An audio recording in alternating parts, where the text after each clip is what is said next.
pas à mon poste. Alors c'est l'émission qui existait déjà l'année dernière sur France 4, sur France Télévisions. C'est une émission sur laquelle on va revenir sur tout ce qui s'est passé à la télé. C'est une émission dans laquelle on apprend des choses, on se divertit. Et surtout, il y a des vrais clashs et c'est une vraie émission de bande. Comme on a pu en connaître avec Ruquier à l'époque dont on a tout essayé. Depuis Ruquier, on a tout essayé. On n'a plus connu d'access comme ça de prime time à 18h, entre 18h et 19h30. Voilà, avec une vraie bande. Et c'est ce qu'on va faire. On va jouer avec l'actu, on va jouer avec les extraits télé. Et puis tous les jours, il y aura un invité. On veut mettre de nouvelles choses, donc c'est beaucoup plus écrit. C'est-à-dire qu'on aura plus d'éditorialistes autour de la table. On aura bien sûr toujours la même humeur. Et surtout, on veut pas perdre notre esprit qui dit la télé c'est que de la télé et on est là pour en rire. Quand Canal est venu me chercher, ils m'ont dit on veut ça, on veut ce ton-là. J'allais pas changer, comme je dis souvent, je dis c'est pas parce qu'on est dans le groupe Canal+ qu'on va pas chanter sur les sardines de Patrick Sébastien. On le fera quoi qu'il arrive. Non, c'est pas noté, c'était juste le trophée quoi. D'accord. Non, mais je dirais le Perse quand même. C'est une volonté de ma femme, tout simplement. Voilà, qui m'a dit je veux vraiment que des mecs autour de toi. Donc j'ai pu conserver Nora, on a fait rentrer Élise Chassin. Il y a d'autres jeunes filles qui vont arriver prochainement. Donc bon, il y a Alexia Laroche-Joubert qui viendra aussi nous voir. Il y a Tiga qui était sur François, qui est super. Voilà, mais voilà, c'est pas ça. C'est que les filles sont beaucoup plus récurrentes. C'est-à-dire qu'Enora et Élise feront pratiquement toutes les émissions. Avant, on était très centré télé, c'est-à-dire qu'on avait surtout des animateurs télé. Après, on a ouvert en fin de saison.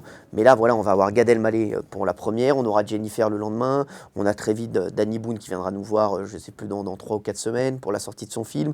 Mais on aura aussi bien Nagui qui va venir très prochainement, Thierry Ardisson, Jean-Pierre Foucault, Jean-Pierre Pernaut. Donc voilà, on reste quand même dans des invités télé, mais on fait beaucoup plus tourner. On va pas s'ennuyer avec toute la bande de Touche pas à mon poste de Cyril Hanouna. Moi, j'aime bien avoir le contrôle quand même éditorial. C'est-à-dire voilà, de savoir quelle image on va mettre, qui va avoir autour de moi, quels invités on va avoir.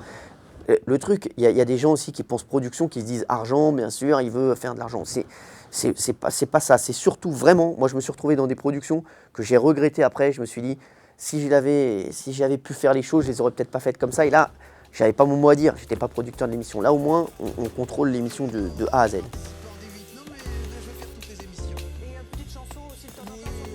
Mais je vous jure, alors vraiment Renaud, alors, je peux vous le dire, on vend l'émission le même prix à France 4 qu'à D8. Mais vraiment.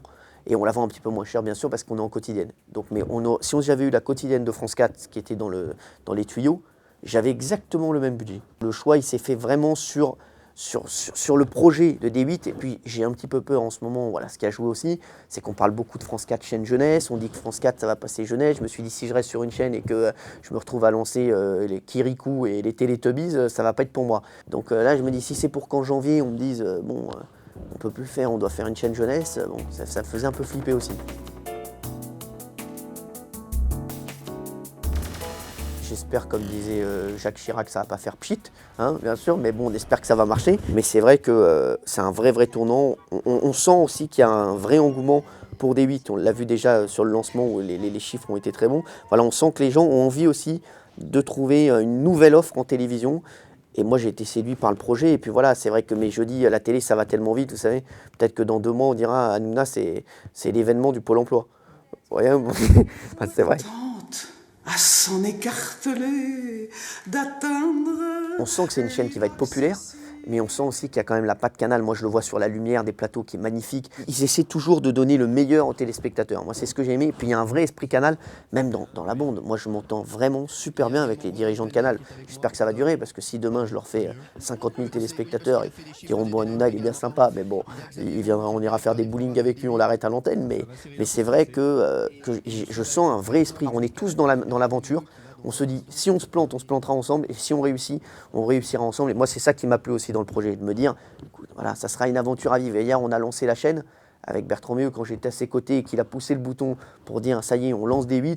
Je dis, bon ben, même si dans 1 an, ma carrière s'arrête, au moins, j'aurais connu ça.